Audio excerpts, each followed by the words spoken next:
Good evening, Kaligitarians! Welcome back pa dito sa ating YouTube channel. Ayan, kamusta po ang maghapon ninyo mga ka-OG? Napakabilis lamang po ng araw, bukas Lunes na naman. And sama-sama na naman po tayo para mag-abang ng EAT. Nakokompleto po ng ating araw. Anyway, narito na naman nga po ako, si Gandara, ang inyo pong Kaligitarians na maghatid po sa inyo ng mga latest na balita, mga fresh na update tingkol po sa TVJ and the legit Daricans. Kaya naman, kung kayo po ay isa sa mga hindi pa nakaka-subscribe, ay maaari mong pindutin ang subscribe button and notification bell dyan sa baba para maging updated at una ka rin sa mga inilalabas po nating mga balita. And para naman sa mga masusugid na nating mga taga-subaybay, ay narito po ang ilan sa mga napili po nating i-shoutout for tonight's video. Shoutout and magandang gabi po dito kay Sir Sherwin Salvador. Shoutout po kay Sir Dennis Damasino. Sabi niya dito, "Hi Idol, pa-shoutout naman sa sunod na live, Gandara." Ayan, shoutout po sa inyo ulit, Sir Dennis Damasino. Shoutout kay Sir Ferdinand de la Cruz. Gandang gabi, legit Daricans, 11 lang. Ganon din po kay Miss Rizala Menor na nagpapa-shoutout po sa atin. Ganon din po kay Bea Boy Tugay. Basta kami, Solid TVJ, washing tuloy. Ano yun? Washing machine. Watching from Daman, Saudi.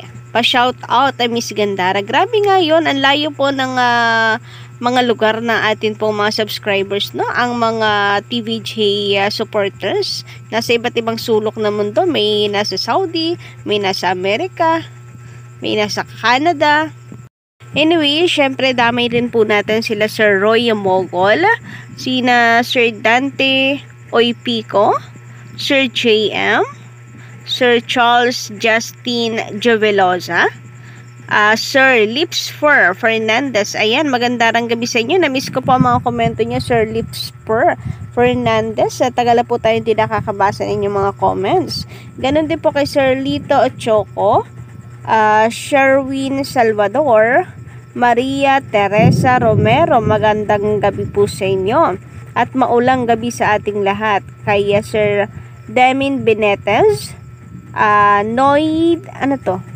Noyched, Sir Ferdinand de la Cruz, and Kibi Dango. So, ilan lang po yan sa mga napili natin ngayong gabi po na i-shoutout.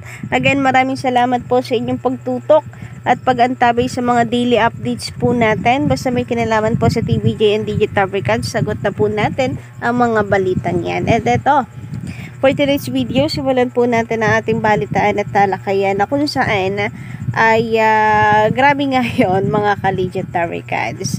Talaga ang TVJ ay hindi lang talaga pinupunteriya, halatadong pinupunteriya talaga.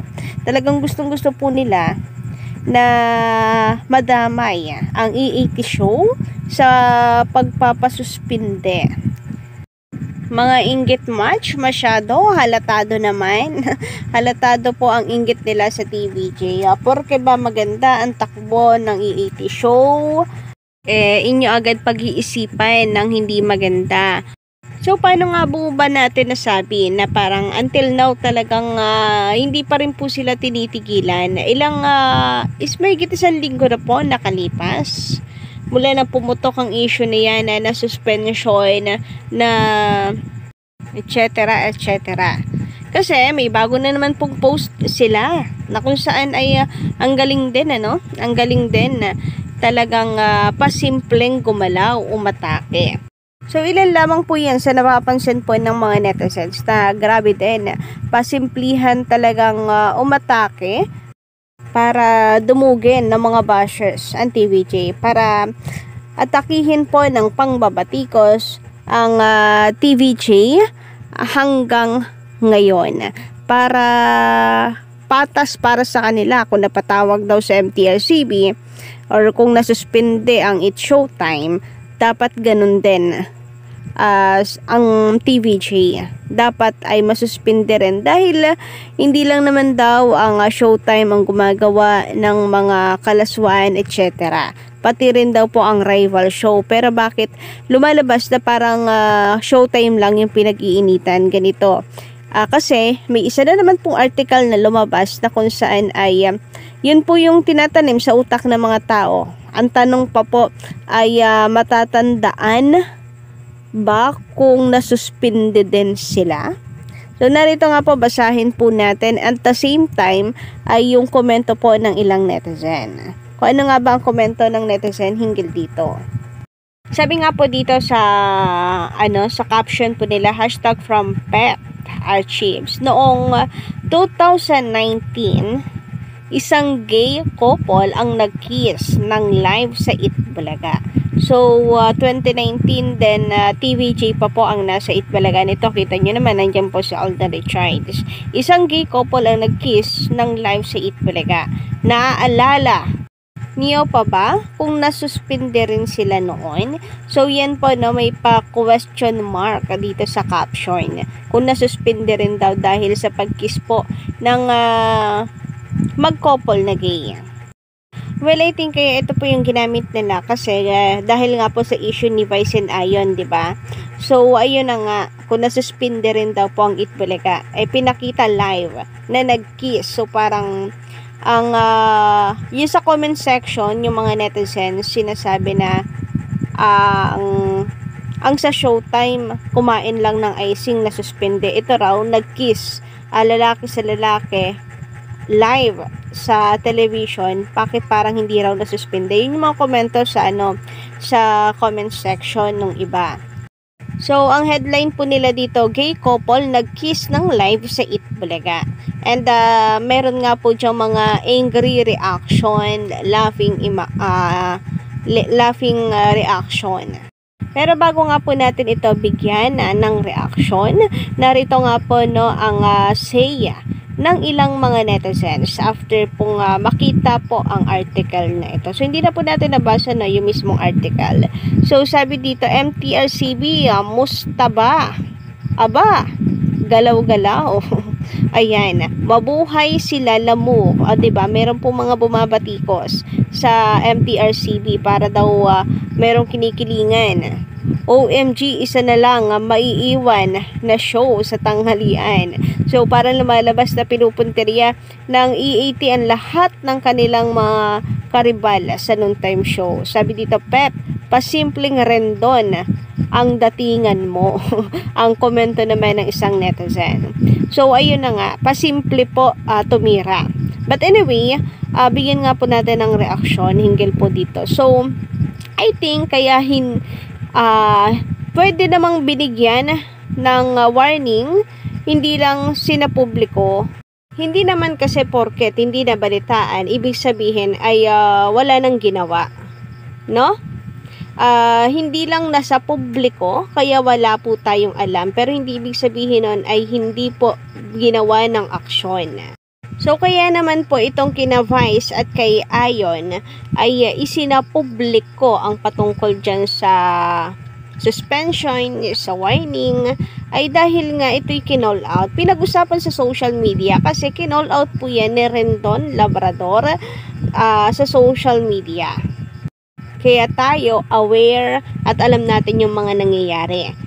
Kagaya ng mga dating warnings ng Showtime, 'di ba? Hindi naman po 'yan dati alam na may mga dati na pala silang warning. So, hindi kasi napag-uusapan sa social media. Kaya hindi po natin alam na may ganun na pala na dati nang na-warningan. At saka at the same time, no, madagdag lamang rin po natin. I don't think suspende rin naman po ang nangyari dito sa Itbulaga. Bakit? Unang-una, kaya na-suspend ang Showtime, yon po ay dahil sa may involved na bata. May katabi silang bata or segment yon ng pangbata. Ito naman pong segment na ito, hindi sa Itbulaga, yan nag-kiss po niya, nag-gay couple, is hindi po yan segment ng pangbata. Hindi po kagaya nung sa Showtime, segment ng pangbata, katabi nila yung bata, tapos sila po ay aarte ng ganon. A-action po ng ganon. So, yun po yung main reason kung bakit umabot sa suspension ang parusa ng MTRCB. So, kung hindi nyo po maintindihan yon, isa lamang pong ibig sabihin nun.